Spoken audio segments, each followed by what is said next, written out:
संसार की हर सेका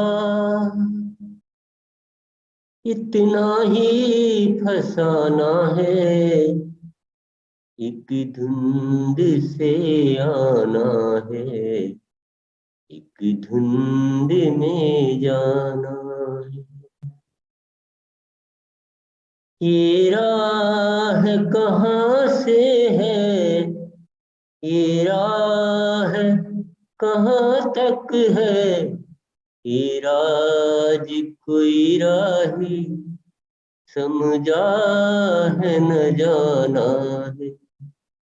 संसार की हर सेका इतना ही फसाना है, एक धुंध से आना है, एक धुंध में जाना। आम आदमी की भावना को अभिव्यक्त करता है कि कुछ उसको पता नहीं है कि कहाँ से आया है और किधर जाना है। ये संसार, ये नदी है, और हम सब मान लेते हैं कि हम लकड़ा है। तो नदी में लकड़ा क्या होता है, जिधर नदी बहती है उधर बहता जाता है।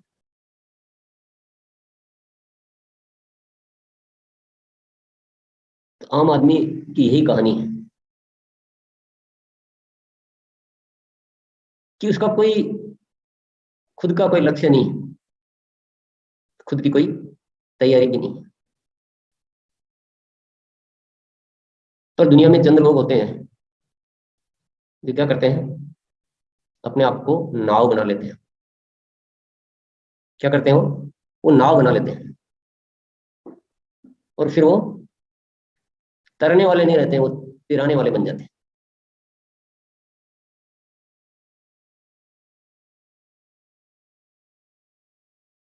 तो हमें ये निश्चय करना है कि हमें तैरने वाले बनना है कि तिराने वाले बनना है।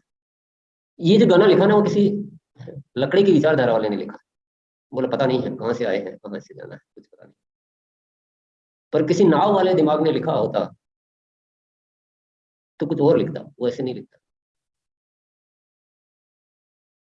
और नाव वाले दिमाग ने जो लिखा वो क्या लिखा उसने, मधुबन खुशबू देता है, सागर सावन देता है, जीना उसका जीना है, चोरों को जीवन देता है।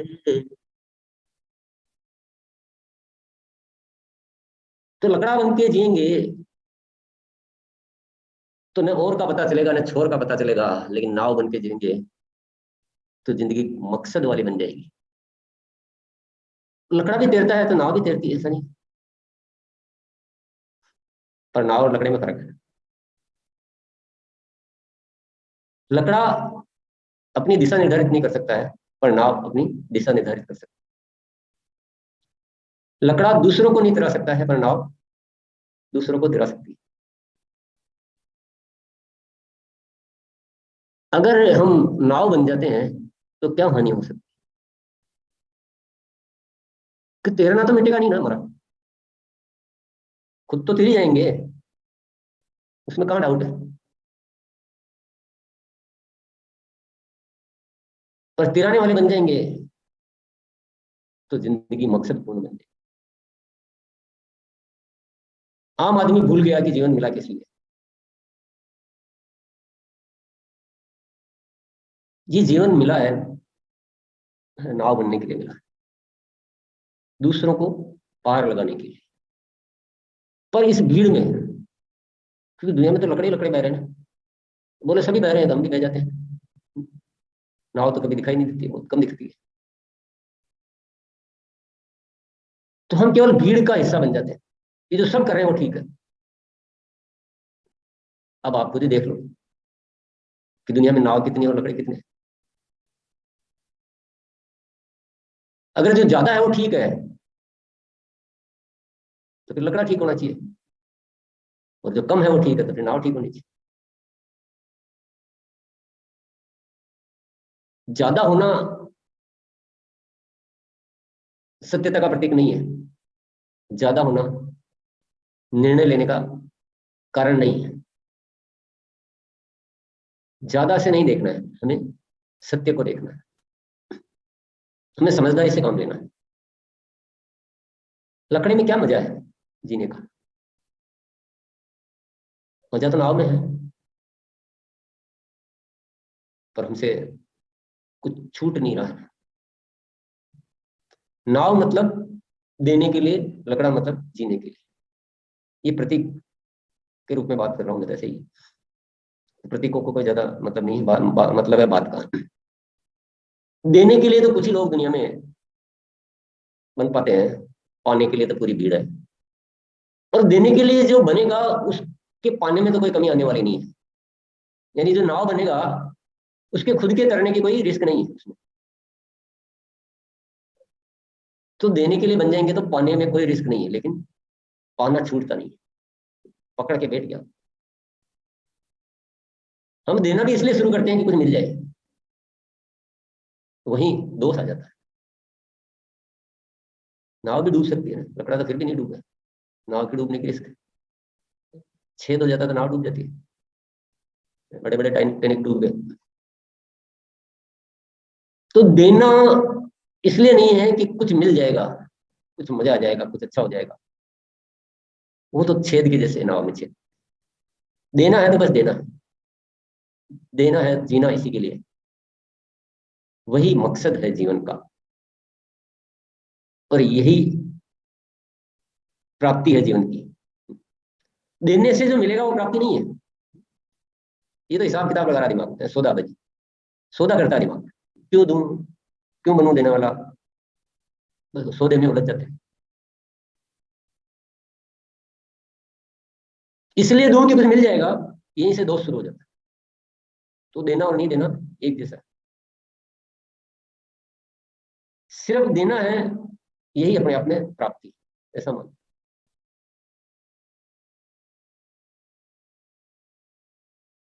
तो बहुत समय से अपन आदतों को बदलने का अभ्यास करते हैं कि ये पाने का भाव छूट जाए और देने का भाव आ जाए। स्थूल में तो बात समझ में आ जाती है जल्दी, शब्दों में हम बात करके लेते हैं। पर ये सूक्ष्म की यात्रा पूरी, कि मेरे साथ या मैं जिनको जानता हूं या मेरे जिनसे कोई भी काम पड़ता है, उनको मेरे द्वारा अगर कुछ देना पॉसिबल हो तो मैं कुछ दे सकूं, बस ये अगर अंदर मन में उद्वेलित होता है, मन में कुछ उठता है,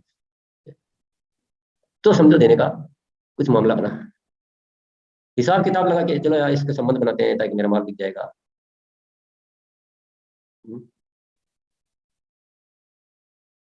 उसमें नहीं है मजा, वो देना होगा भी नहीं। सिर्फ इसलिए देना है कि जो भी दिखता है उसको कुछ देने का भाव अंदर उठता है। मेरे से किसी को कष्ट हो जाए तो मुझे बहुत तकलीफ। ये एक प्रवृत्ति ऑटोमेटिक अपने आप होने लग जाए, कुछ करना ना पड़े, कुछ सोचना ना पड़े, तो असली नाव है। ये कैसे होगा?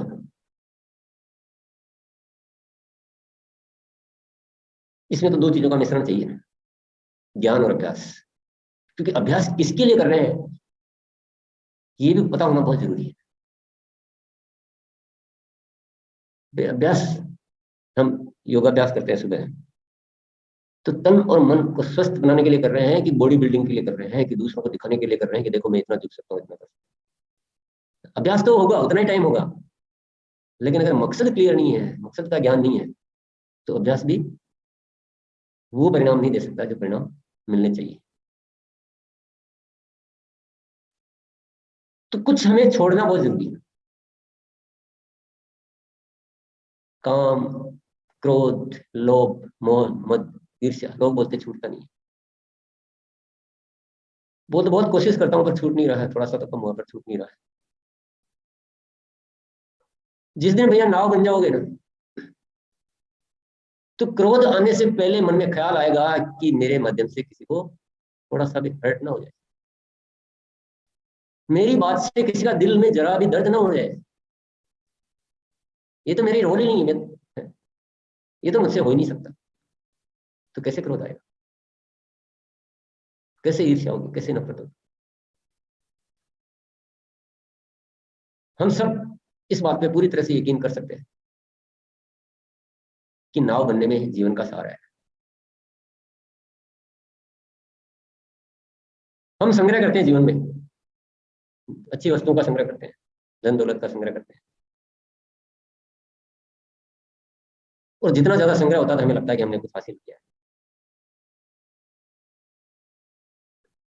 और अच्छे विचारों का संग्रह जिसके पास हो, उसको और किसी संग्रह की जरूरत रहेगी नहीं।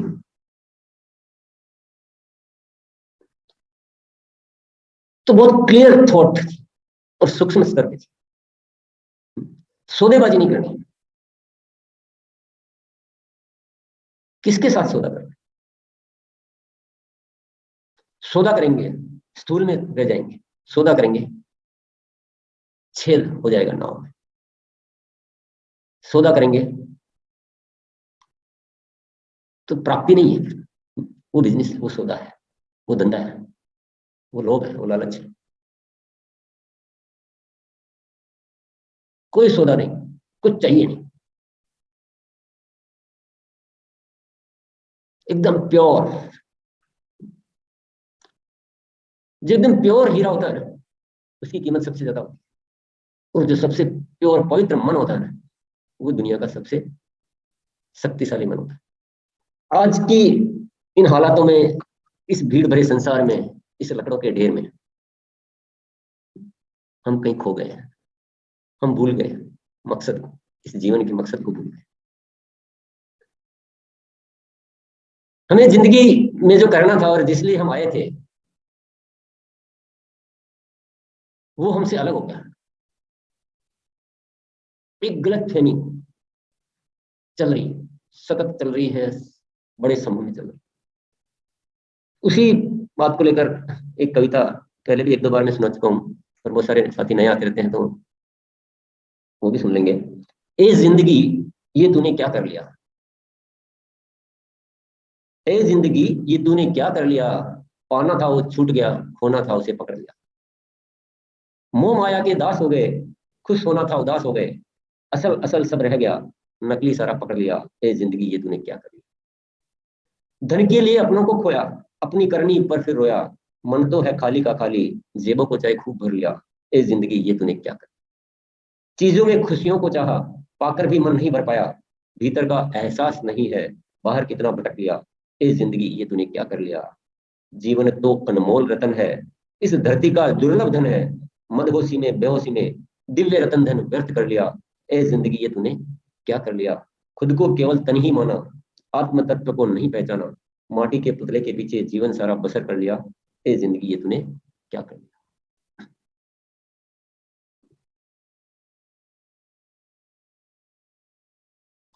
भीड़ में सत्य नहीं दिखाई देगा, और आप सोचते हो कि बहुत सारे लोग ऐसे होंगे तो मैं होऊंगा, तो शायद मुश्किल है। हमें अपना निर्णय करना है।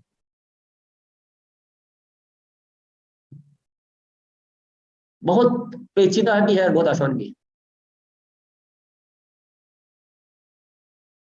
पेचीदा इसलिए है कि इस पूरी दुनिया के इस माहौल में उस सत्य की ओर अपना रास्ता तय करना, एक निर्णय की शक्ति चाहिए, एक अपने आप पर भरोसा चाहिए, अस्तित्व पर भरोसा चाहिए। और आसान इसलिए है कि एक झटके में सब कुछ सुधर जाता है, एक झटके में सब कुछ सुधर जाता है। जो सूक्ष्म स्तर पर जो मन, जो बार बार जो वो पुरानी चीजें, जो लालच हमें खींचता है, अहंकार हमें जो खींच लेता है वापस, राग द्वेष, इनसे निकलने के लिए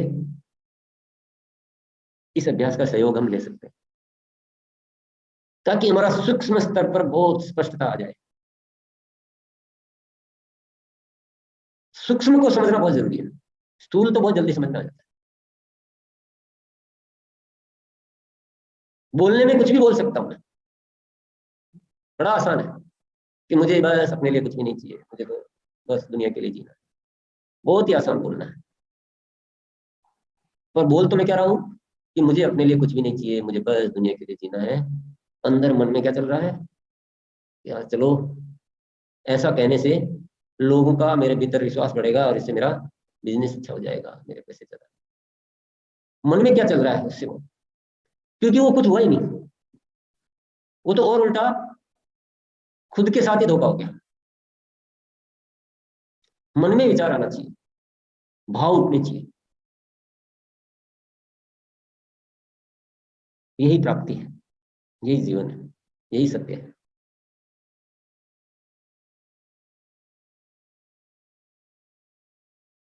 समझ लिया तो जीवन का कल्याण होने का रास्ता मिल जाएगा। कल्याण के रास्ते की ओर हम बढ़ जाएंगे, मंजिल मिल जाएगी। और नहीं समझा तो फिर हम कहेंगे ये राज कोई राही, समझा है न जाना है, संसार की हर से का इतना ही फसाना है। एक धुंध से आना है, एक धुंध में जाना है, कि दलदल से निकलना है और दलदल में ही मिल जाना है।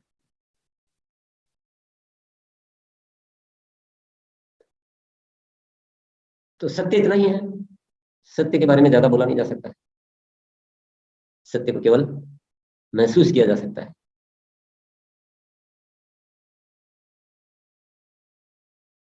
आज के इस बातचीत के लिए आप लोगों के विचार जो भी आप रखना चाहें रख सकते हैं,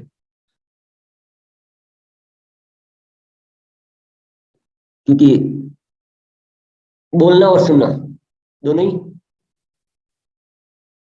सार्थक तो है पर निरर्थक भी है। ये केवल एक कोशिश भर है।